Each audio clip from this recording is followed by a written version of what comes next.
faced death 4 times in India. He's trained hundreds of millionaires at Stanford, and he helped a Fortune 100 create a mindfulness video game. It's Mr. Ben Gioia, return guest on the show, and he helps purpose-driven coaches and consultants write a high-quality, client-attracting book in just 5 weeks before it's even finished. We're here on the Marketer of the Day podcast with Robert Plank. We're brought to you by dfypodcast.com. We handle your podcast backend so you can focus on impactful interviews. And the impactful interview we're looking to have here today is with Mr. Ben Gioia. He has an influence with a heart method. He helps you avoid burnout while staying productive, and he can help you. If you say, hey, Ben, I only have 20 minutes a day, then guess what? You can still move that time to move your book forward and get it done in 5 weeks. Most people can't even write one in 5 years, so we're going to get the secret. Mr. Ben, great to see you. Great to be visiting with you again. Thank you, Robert. It's an absolute pleasure to be back with you. And you are someone I have known for the longest part of my entrepreneurial journey, so it's always a pleasure to touch base with you. Yeah, you get the nostalgia, right? It's like reconnecting with someone from high school or college or childhood. You're like, I know you now, and I knew you then, and then there's the gaps in between. And you know, whenever I talk to book guys, it's always just such a journey, right? Such a dance, because there's the structural, mechanical. You can talk about the mind mapping, the structure, the process flow, but also the magic, the extracting the stories, and the struggle. But anyway, you're here to talk about what you've got going on. So, I mean, catch me up. What's latest? What's got you passionate and excited? Yeah, thank you. So a few different things. I just finished the first draft of book number 5, which I'm super excited about. It had been bubbling inside for the last several years, and finally I sat down and cranked it out. And as I like to say, you know, it was certainly a messy manuscript. Like, it still needs a lot of work, but just that feeling of, hey, I moved the needle this far was super duper huge. So my hope is to release the book in the beginning part of next year of 2026. And on the heels of that, invite people to a new course that I've developed that just focuses on helping people get their book draft done. So to make it really clear and direct, I just call it 5-week draft. And that should be coming in the future, just on the heels of my new book. Very cool. So it's plainly stated, right? Like, because I think we all would love if we had like an acronym or a clever phrase, but there's the possibility of being too clever, right? And like, there's a restaurant in town here that was called, like, this town I'm in is called Turlock, and it was called Turlock Chinese food. It wasn't even like Golden Dragon. It was just Turlock Chinese food, and they renamed it. I'm like, no, but it was like, it stated exactly what it is. And you figure for like SEO purposes, you search that, right? Search restaurant, search for a book, and it's like, oh my gosh, the 5-week manuscript, that's exactly what I need. But so anyway, as far as the uniqueness you bring here, right? People, they say sometimes like a book is on their bucket list, or a book is like the most difficult thing they've ever done. I'm like, the most difficult? Like, have you given birth? Have you gone through bankruptcy? Have you done public speaking? Writing a book, so it's easy for some but hard for others. And why is that? Why are people still, in this day and age of AI and the online tools and the coaches, why can't people publish books or get what they want out of it as far as a result? Yeah, that's a great question. I think there's a range of answers here, or at least from my perspective, a range of answers. One of them that I see a lot is just about every single person I speak to, and I'm talking about experts in their field. They've been doing their stuff literally for decades. You know, they have a lot of demonstrable success, and everybody has imposter syndrome, whether they call it that or not. Shows up in a few different ways, but ultimately, when we get down to it, it is imposter syndrome. And a version of that, of course, can be, you know, the public speaking, taking a stand around one's message, all those kind of things. Another one is that most people think old thoughts about books, right? So how books used to be most of the time for most people in most situations, and how to get a book done and all the things that are required for publishing and marketing, all this. So much of that is not true anymore. Like there are literally no more barriers that used to be in the way of writing and publishing books. In this day and age, almost nothing. Like time is no longer an issue, and I'm not even talking about AI. Right? Even without AI, time is not an issue. Um, Waiting till the book comes into the world to then make use of it, you don't have to do that at all, right? You can be getting clients and referral partners long before the book is published. And another one is the reality that for the vast majority of people who write their book or want to write their book or who are stalled with their book, they care deeply about their book and they care deeply about how they serve people and the message they're bringing forth. And in taking a stand behind that message and behind that story, it invariably stirs the pot, right? And uncomfortable feelings come up and memories and thoughts and all those kinds of things.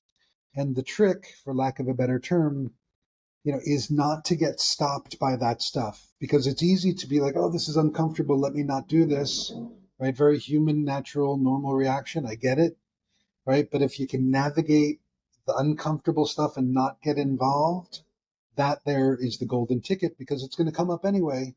So rather than walking away from it or rather than fighting against it, right, you learn how to work with it. And that's something I teach my authors or my authors to be how to do. Yeah, it's escaping the comfort zone to be such a cliche, right? And using the path through discomfort to get there, and saying, but if you don't get there, the time will pass anyway. You'll have the regret, you'll have the guilt, and you're so avoiding of this imposter syndrome. You're going to see some other imposter there with a great book and say, "Oh, that could have been me. Why didn't I do that?" And something that I find like a fascinating idea that I know that you're all about, that it's like steering us in plain sight, but I forget a lot, is the idea of like a client attracting book, right? That there's the old school or the old fashioned or cliche or like not thought through. Someone says, let me pile in these ideas. And my understanding, someone like you says, well, who do you want to attract? What kind of client do you want?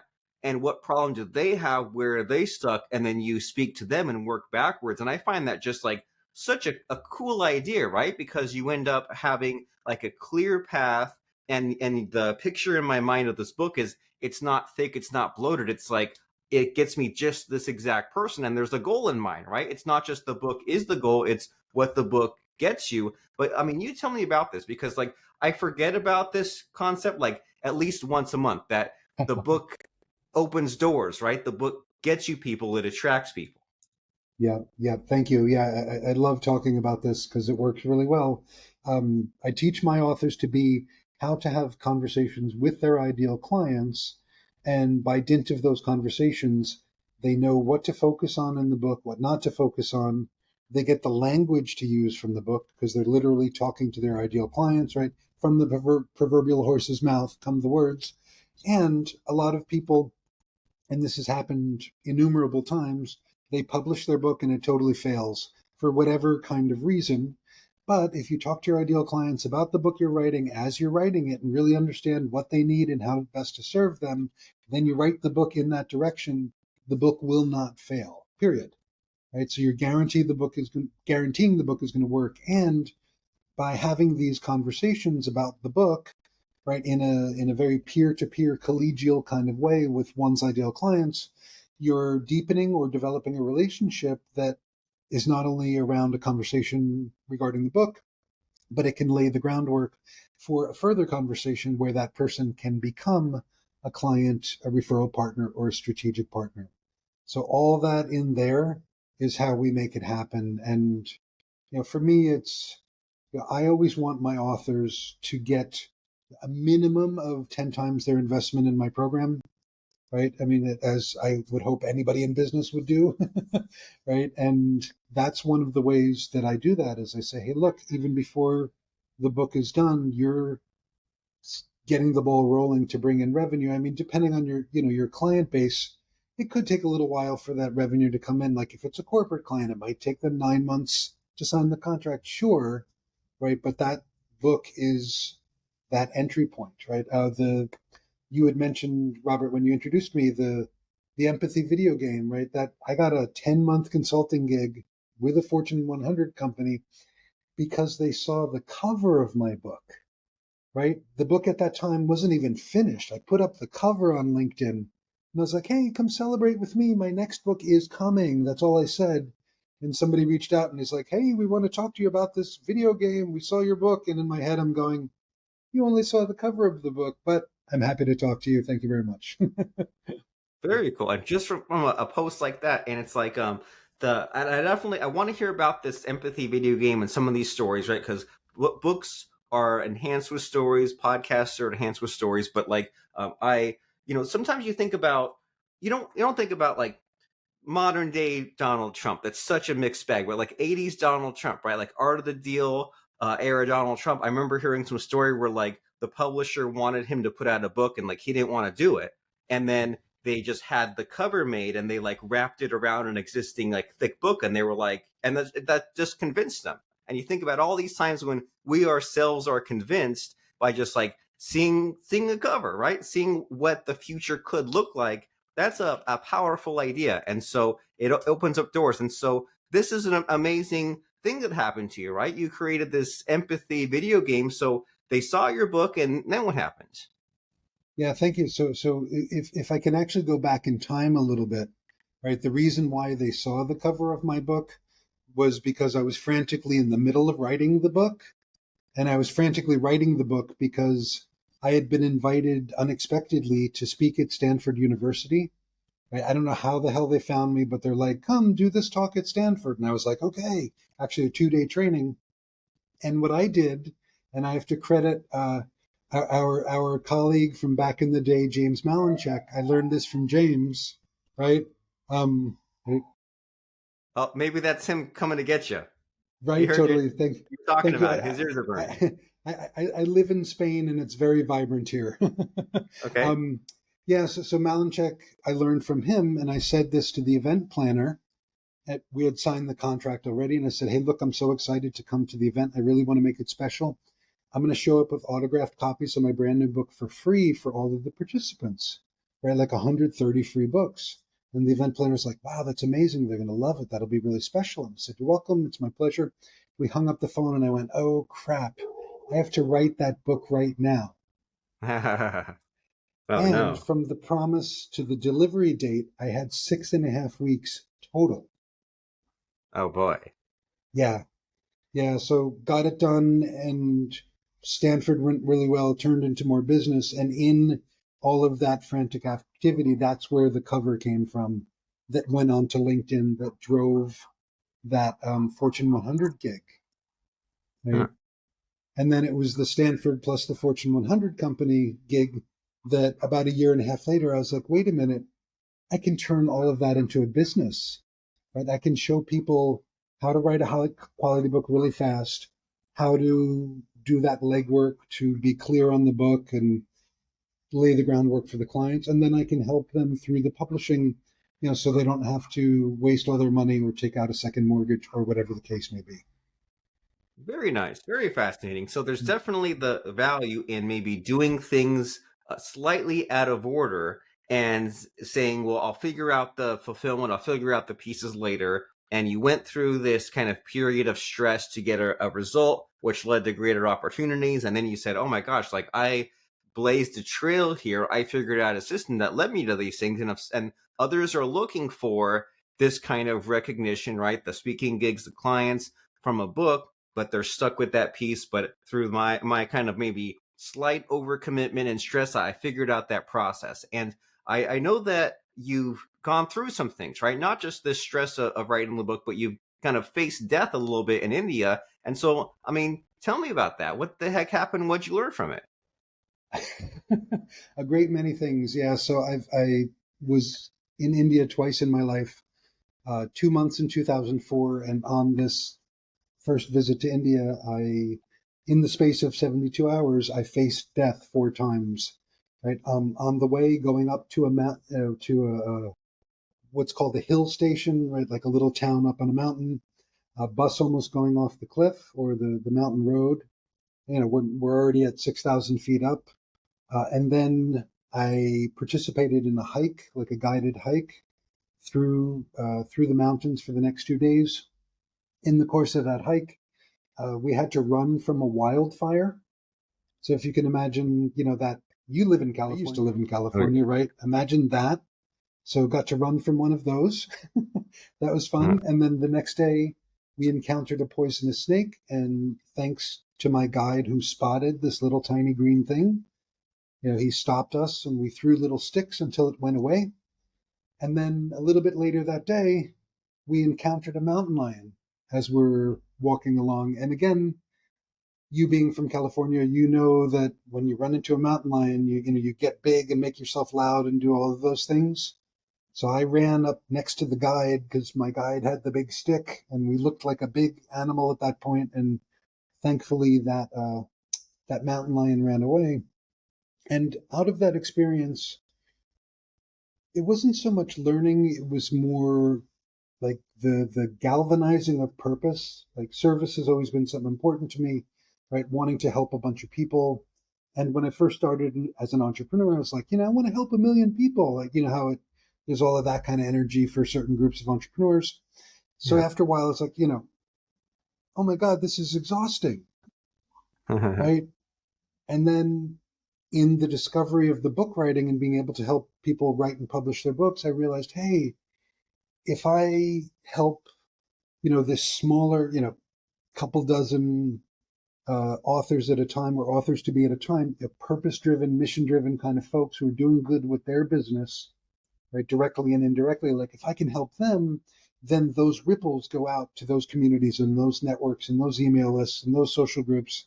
And, maybe I reach that million people, or maybe I reach more, or maybe I reach less. It doesn't really matter because I'm amplifying and maximizing my capabilities and doing it much more enjoyably and sustainably because, for the first 14 years as an entrepreneur, plus all the decades of like work and school and all the things before that, I've just been hustling like crazy and working too hard, very typical American. Oh And, yeah.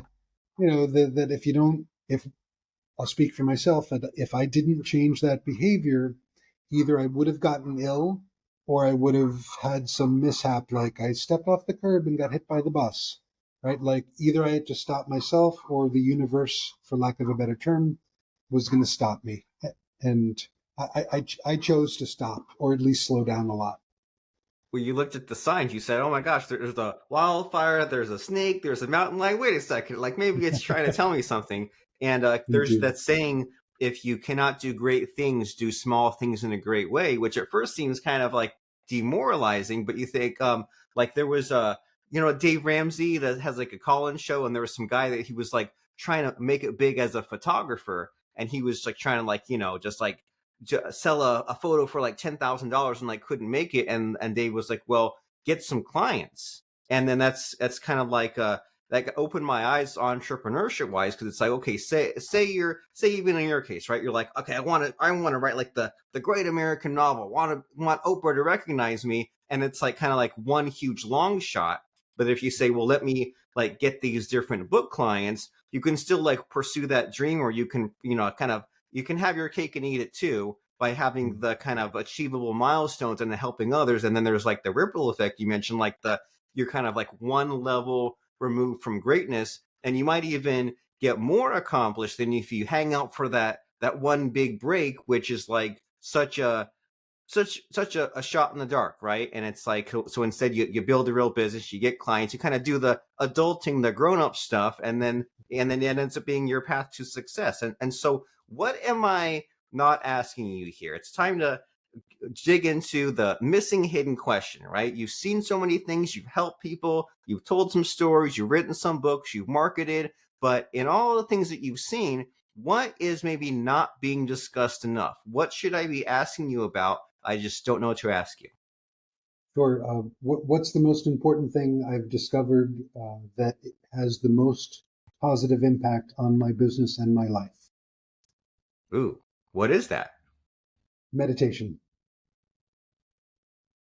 hands And down, absolute and life changer. it's misunderstood, isn't it? People think like I have to like kind of sit and spend hours on end, but it can be just a simple process, can't it? Absolutely, yeah. The meditation method that I learned, that I teach, and really you can trace it back literally to what the Buddha taught, is a smiling meditation, right? So sit on a chair, or while you're walking, put a little smile on your face. Take a few deep breaths, let your body relax, and then think of a time when you were happy, and pay attention to that feeling of that happiness, like the somatic, tangible, yummy feeling in your chest, right? Like imagine like holding your son, how good that makes you feel. Like then focus on that feeling and breathe with that feeling and smile. And when you get distracted, which is totally normal and natural because we're human beings, right? Relax your head, relax your face, smile, go back to that feeling in your heart, and just keep doing that. And that will change the entire game. Very nice, and it's very doable. I feel like I have to go back to the recording of this and watch that little bit or get the clip, the reel made, because that's valuable, right? And it can be done and it can be simple. And just this morning, I woke up a little bit just stressed out, right? We're adults, we all have stress, and I went to I like to go to Reddit sometimes, right? Because there's like message board conversations and you get new perspectives. So I search Reddit. I'm like stress relief, like what's done, and like meditation kept coming up, and sometimes we connect the dots in that way, right? There's like the red car syndrome where like life has all this randomness, but then if like three or four of the same keyword or mention happen, we say, what a coincidence, right? I was just thinking about Ben, and then the phone rang and it was Ben calling me. It's like, well, because you maybe were thinking about it, but you forgot because you had all the swirl of chaos. But then when the stars align, that's magical. And we say, hey, now it's time for me to sit up and take action on this. And we'd hope that there are people out there that say, I want a book that does that, right? I want someone to say, I'm so stuck about leadership, my business, my finances, my health, whatever the topic is. And they pick up this book and they say, oh my gosh, this expert is reading my diary. Where's this person been in my life? And it didn't happen by accident. It happened because Mr. Ben Gioia helped you set this up for success. He said, what's your ideal client? He fleshed some ideas out. He took maybe it took that messy manuscript, put in 20 minutes a day. But you tell me, Mr. Ben, if someone says, I want clients, I want a business, I've heard that a book can get me to these places, but I've tried it on my own, I've tried it with other alternatives, it hasn't worked. What's the Ben Gioia influence with the heart magic? How can they achieve success with you? Thank you. I would say have a conversation with me. Check out my website. I mean, the fastest path is to have a conversation with me, because if I can help you directly, I'll help you directly. If I can make a recommendation to a colleague so you can get the right kind of help, if it's not me, happy to do that. Right. But we all know this, but sometimes need to be reminded. It's worth investing in our success with people who have walked the path successfully. Right. So do that as soon as you can. And I know that some people, it might not be the perfect juncture to jump into their book, or there could be some real legitimate budgetary concerns, right? Not the fake budgetary concerns, right? But the real budgetary concerns. I get that. I've had those. I still have those sometimes. I'm an entrepreneur, right? So on my website, which we'll give you in a little while, in the menu bar, there's something that says tools, and there's a bunch of amazing resources in there. So go check out the books. Pardon me. Go check out the tools, read some of my books, and get the ball rolling. And when it's time to come have a chat, let's have a chat. Well, that sounds exciting. And then the same way we want maybe if our client has already read our book or at least flipped through it, that's an amazing qualifier. That's an amazing prospect, right? They know these phrases, they've heard the stories, we speak the same language, and they it's like almost like they know you, right? You think, and I think all the time, Ben, about this idea of the kind of they call it like some kind of parasitic relationship, right? Where like you watch a YouTuber, an Instagram influencer, a radio DJ, talk show host, and you've watched maybe hundreds of hours of them and you feel like you know them, and like, man, when you if you meet them, it's like they're like you've shortcut maybe like years of friendship. And from a sales perspective or a client getting perspective, it's like they know you but they don't know you, and they're already on the same page and they've already filtered them out. You think of how many people have maybe like looked at a cover and kept scrolling, right, or read one page and kept going. But if someone has gone through your book and they meet you, oh, that's a conversation that you should have. And imagine if your days were filled with meetings with your book readers who said, I want what you have. Can you help me? And so if someone says, all right, these tools sound amazing, I want to get educated and find out about possibilities, is it influencewithaheart.com or where should people go? That's perfect. Influencewithaheart.com. Super easy to navigate, super clear. And if any questions, any doubts, just reach out to me for a conversation or send me a message. Happy to help. Very cool. And you can find Mr. Ben on LinkedIn, or there's a Let's Chat button right there at influencewithaheart.com. And if you want this easy step by step, day by day, decision free roadmap for writing or finishing your book that fits into your day, your schedule, in your life, you want to position yourself as the credible expert, then now is your time to rocket ship your authority and make a bigger impact without getting derailed by all the stuff that stops most people. I think it's like Mark Zuckerberg's, or no, it's Sheryl Sandberg, right? The COO of Facebook says, if there's a rocket ship that's about to take off, don't ask what seat, just get on the rocket ship. And so there's this method that can be done. You can get your book done in as little as 5 weeks. You can guarantee your book will work while getting clients, strategic partners, and referrals from 20-minute conversations about your book. You let go of the overthinking, overwhelm, and the other stuff that gets most people stuck. And you don't have to reinvent the wheel because Mr. Ben has helped out so many other authors and he can help you out. But it's worth having that conversation so that way you can both, and we all had these moments where we get each other excited about the possibilities and the book kind of comes alive. So go to influencewithaheart.com and talk to Mr. Ben Gioia. Ben guides folks in writing a high quality book that they're proud of in as little as 5 weeks using this influence with a heart method that you can find out all about at influencewithaheart.com. But before I let you go, Mr. Ben, it's time for the scary part of the show where I try to stump you, I try to put you on the spot by asking about a fun quote or lesson that has served you. So what comes to mind as far as a fun quote or lesson? Oh my god, my brain is jumbled full of quotes. So I'm going to tell a quick story that gives a lesson. So I used to live in San Francisco and I was on a bus downtown, busy during rush hour, standing right at the front of a full bus next to the driver. We're at the intersection. There's a guy crossing the street through the crosswalk with his German Shepherd, but the German Shepherd is off leash, right? So there's no leash on the dog. And I'm looking at this and I'm internally freaking out because I'm afraid for the dog. I'm afraid it's going to run in the street. Maybe it's going to get hurt. All these things are going through my mind. And I turn to the driver and I say, oh my God, see that guy with that dog? That's freaking me out. And she goes, me too. I know. That's a wild animal. That could hurt someone.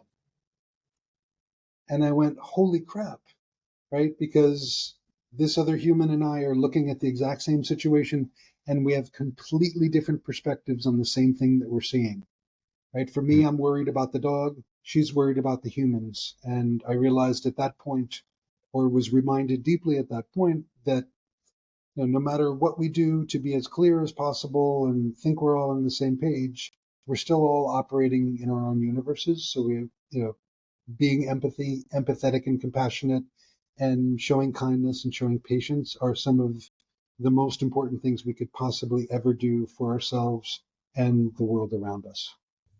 I love it. Beautiful. Show compassion, show kindness, and we've all like watched a movie that maybe we watched 20 years ago and it's like a completely different movie, right? Or you watch it with a friend and like they get something else from it. Or like there's the story about the six blind people all with their hand on a different part of an elephant, and one's like, "Oh, it's a rope, it's the side, it's the trunk," and it's like we think that our perspective is the only one, or that our eyes and brain is a camera and VCR, but boy, the world is a lot messier. And that's all the more reason to have things in print, right? Because you say something, it gets misunderstood. The book will still get misunderstood, but still you can get these stories, these lessons that you have immortalized and put it to good use for whatever world changing venture you have. If you want to solve world hunger, economic insecurity, climate change, whatever, well, you could make a phone call one at a time, or you could multiply your efforts.